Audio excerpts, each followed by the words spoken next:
Hi எல்லாரும் எப்படி இருக்கீங்க? இன்றைக்கி ஸ்டவ் டீப் க்ளீனிங் வீடியோ பார்த்துடலாம். ரொம்ப டஃப் ஸ்டெயின்ஸ் தான் இருக்குது. இது எல்லாத்தையுமே தான் இப்போ க்ளீன் பண்ண போகிறேன்.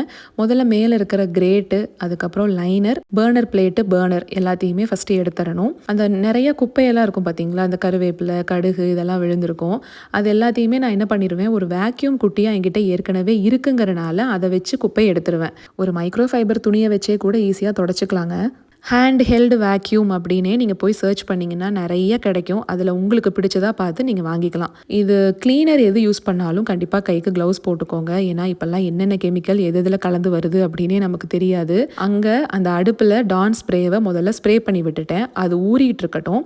அதுக்குள்ளே இந்த பர்னர் பிளேட்டு, பர்னர் எல்லாத்தையுமே கழுவிக்கலாம். பார்த்தீங்களா எவ்வளோ கரை இருக்குன்னு. சும்மா ரெகுலராக கழுவும் போது இந்த டான் ஸ்ப்ரே மட்டுமே போட்டு நல்லா தேய்ச்சோன்னா போயிடும். ஆனால் நிறைய கரை பிடிச்சிருக்கு. அப்படி இருக்கும்போது பிங்க் ஸ்டஃப் அப்படின்னு சொல்லிட்டு நமக்கு கிடைக்கும். சும்மா கொஞ்சமாக எடுத்தாவே போதுங்க, நிறையாலாம் தேவைப்படாது. நான் வாங்கியே இப்போ 1.5 வருஷத்துக்கு மேலாச்சு. இன்னுமே எனக்கு இருக்குது. $5 நான் வாங்கினேன் அந்த டப்பை. ஆன்லைன்லேயும் கிடைக்கும், உங்களுக்கு ஆஃப்லைன் ஸ்டோர்ஸ்லையும் இருக்கும். இப்போது அதை நல்லா ஸ்க்ரப் பண்ணோம் அப்படின்னாவே போதும். ஸ்டீல் ஸ்க்ரப்பர்லாம் போடலை, வெறும் ஸ்பாஞ்சு வச்சே தான் தேய்ச்சேன். பர்னர் பிளேட்டில் சுத்தமாக போயிருச்சு. இப்போ பர்னரில் இதே மாதிரி கரை இருக்கும். அதுக்கு என்ன பண்ணலான்னா, ஸ்டவ் க்ளீனிங் ப்ரஷ் அப்படின்னே நீங்கள் சர்ச் பண்ணுங்கள். ஒரு பக்கம் நைலான் ப்ரஷ்ஷும் இன்னொரு பக்கம் பிராஸில் ஒயர் ப்ரஷ் மாதிரி கொடுத்துருப்பாங்க. அது நல்லா ஹார்டாக இருக்கும்.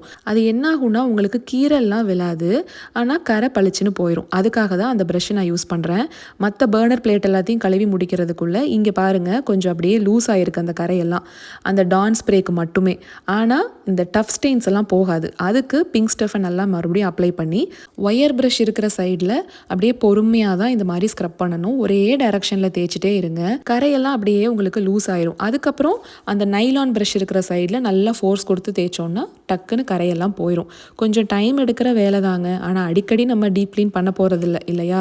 என் அடுப்பை பார்த்தீங்கன்னா எந்த நிலமையில் இருந்துச்சுன்னு உங்களுக்கே தெரியும். அதனால டெய்லியுமே நானும் க்ளீன் பண்ண மாட்டேன், சும்மா தான் தொடச்சி விடுவேன். பொறுமையாக எனக்கு டைம் கிடைக்கிறப்போ இந்த வேலை பார்த்துக்குவேன். கொஞ்சம் டைம் எடுத்தாலும் க்ளீன் பண்ணி முடிக்கும் போது ஒர்த்து தான் அப்படின்னு தோணும். பளிச்சுன்னு போயிடும் எல்லா கரையும். பின்னாடி இருக்க பேக் ஸ்பிளாஷை துடைக்கிறதுக்கு டான் ஸ்ப்ரே தான் யூஸ் பண்ணுவேன். இப்போ எல்லாத்தையுமே திரும்ப எடுத்து அசம்பிள் பண்ணிடலாம். இந்த நடுவில் நீளமாக இருக்கு இல்லைங்களா ஒரு பர்னர், அது வாங்கினதுலேருந்து நான் யூஸ் பண்ணதே இல்லை ஒரு நாள் கூட. அதனால தான் புதுசாக தெரியுது. இந்த பிளாக் கலர் மேட்டுக்கு பேர் அவன் லைனர் அப்படின்னு சொல்லுவாங்க.